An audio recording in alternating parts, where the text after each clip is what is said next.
Olá e bem-vindos. Hoje nós vamos fazer algo um pouco diferente. Um mergulho focado em um único capítulo da Bíblia, o capítulo 6 de 2 Reis. Nossas fontes são as anotações e comentários de duas Bíblias de estudo, a Holman e a Nova Almeida Atualizada, e a nossa missão aqui é tentar resolver um quebra-cabeça. O capítulo nos apresenta 3 histórias do profeta Eliseu que, à primeira vista, não poderiam ser mais diferentes.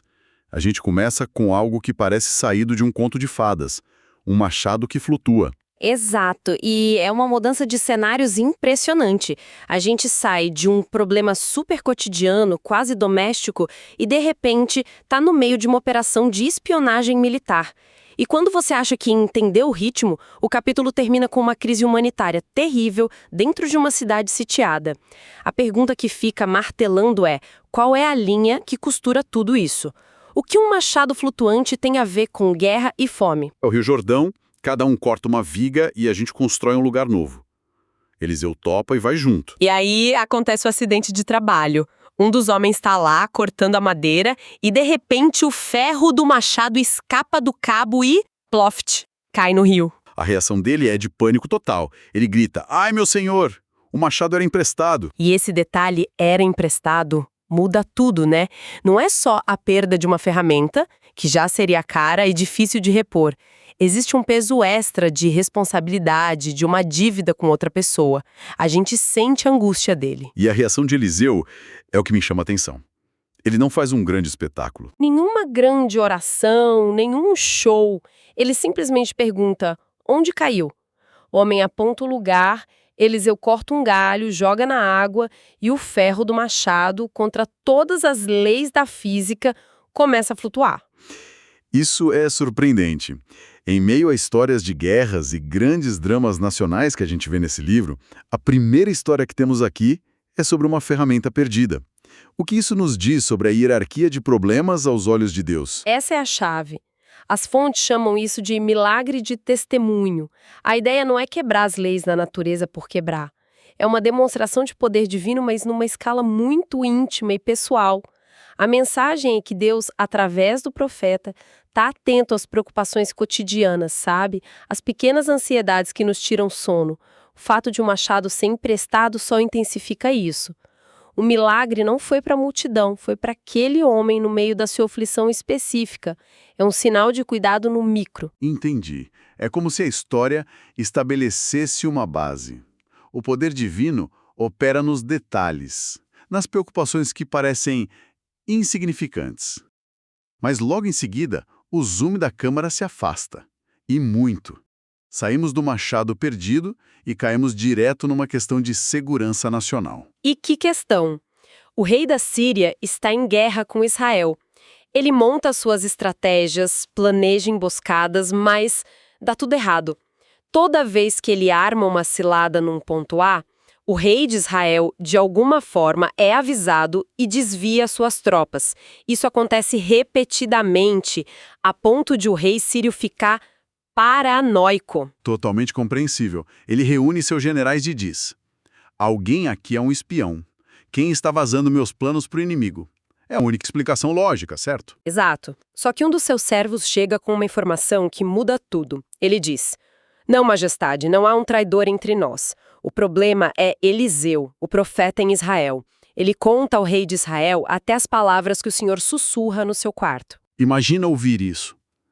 A sua sala de guerra mais secreta, seus pensamentos mais íntimos estão sendo transmitidos ao vivo para o inimigo por um profeta. A reação do rei sírio para mim, o mais chocante.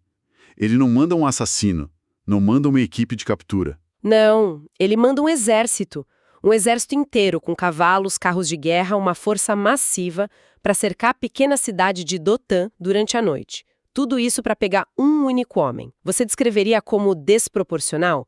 Mas do ponto de vista dele, se um homem pode ouvir seus segredos, ele é a maior ameaça à segurança nacional que existe. Faz sentido ele querer eliminá-lo a todo custo. É um bom ponto. E aí a história volta para o nível humano. O servo de Eliseu acorda de manhã, abre a janela e vê a cidade inteira cercada. O pânico é imediato. Ele corre para Eliseu e grita a mesma frase que ouvimos antes, mas com um peso muito maior. Ai, meu senhor, que faremos? E a resposta de Eliseu é uma daquelas frases que ecoam pela história. Não tenha medo, porque são mais os que estão conosco do que os que estão com eles. Isso deve ter soado como pura loucura para o servo. Ele está vendo a realidade concreta, um exército inimigo com armas. Eliseu está vendo outra camada da realidade. Exatamente. E ele quer que o servo veja também. Eliseu faz uma oração muito simples.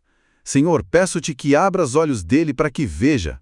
E nesse momento os olhos do rapaz se abrem para essa outra realidade. A montanha ao redor deles estava, na verdade, cheia de cavalos e carros de fogo. Um exército celestial, completamente invisível um segundo antes. O que as fontes destacam aqui é esse conceito de visão. Não se trata de otimismo, mas de enxergar uma realidade mais profunda. O servo via a ameaça imediata, o exército físico. Eliseu via a proteção divina e transcendia aquela ameaça. É a diferença entre ver o problema e ver a providência.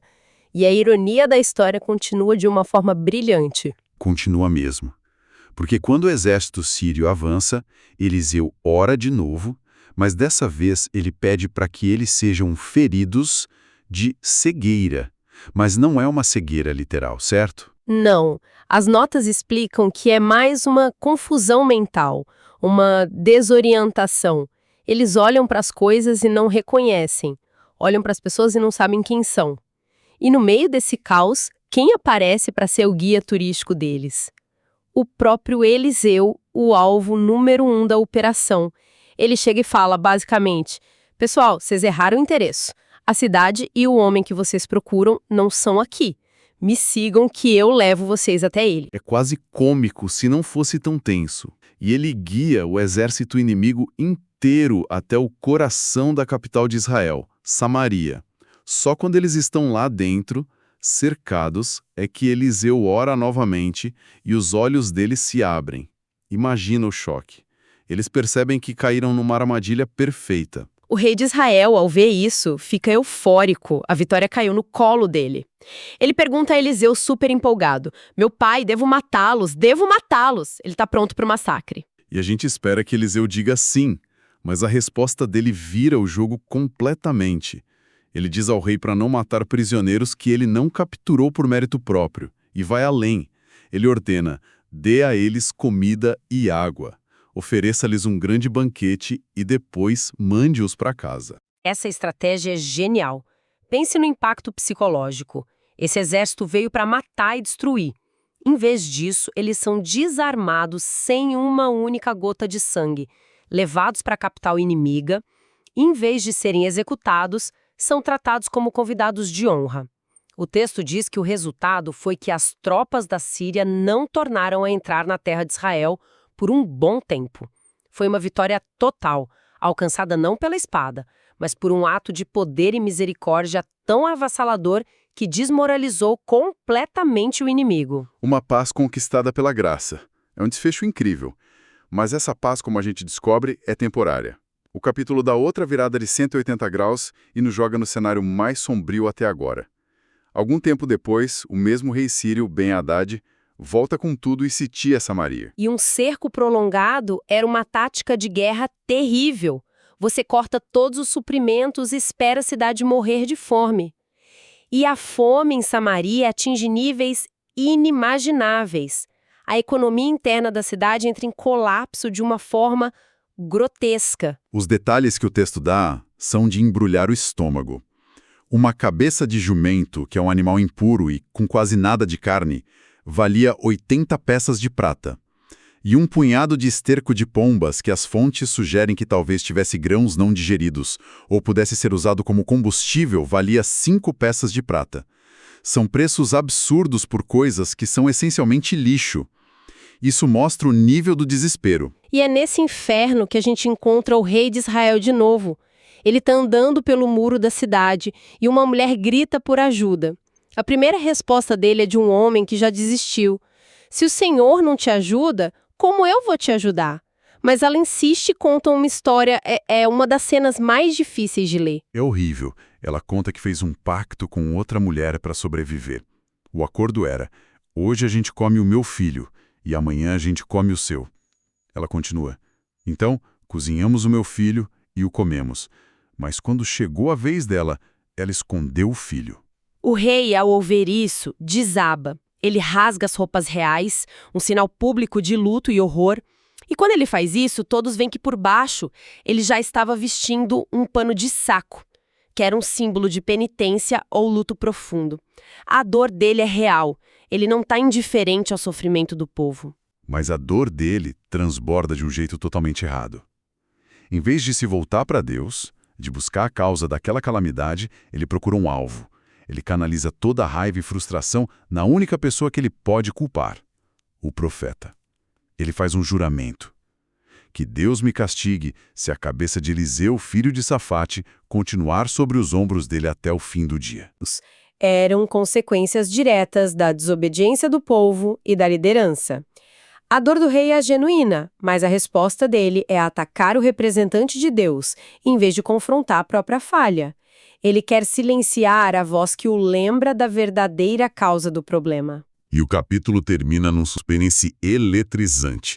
Eliseu está em casa, com os anciãos da cidade, e ele já sabe de tudo. Ele diz a eles: aquele filho de um assassino está mandando alguém para me matar.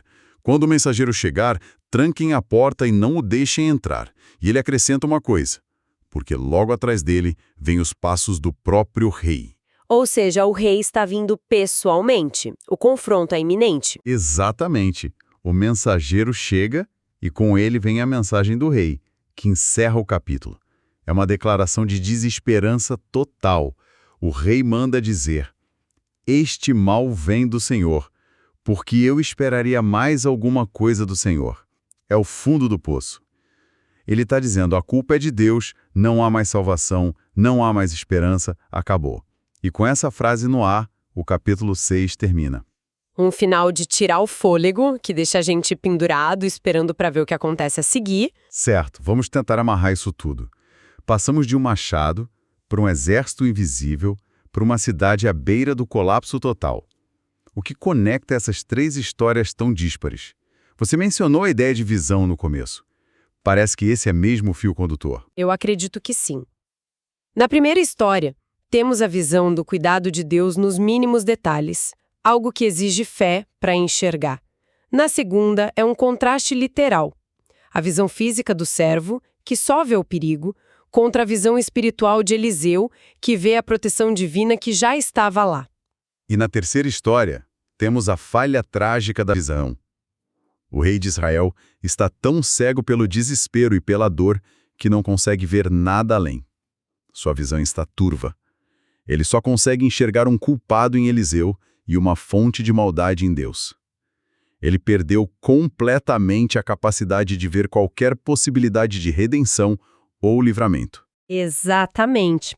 E isso nos deixa com uma pergunta muito poderosa que o capítulo meio que joga no nosso colo. Quando a gente é confrontado com uma crise esmagadora, seja pessoal, profissional, o que for, qual visão prevalece? A gente reage como servo de Eliseu, que começa em pânico, mas aprende a enxergar a ajuda que está além do visível? Ou a gente reage como o rei de Israel, que, afogado no próprio desespero, só consegue procurar culpados e acaba declarando o fim da esperança? A resposta que damos a essa pergunta parece definir todo o resto.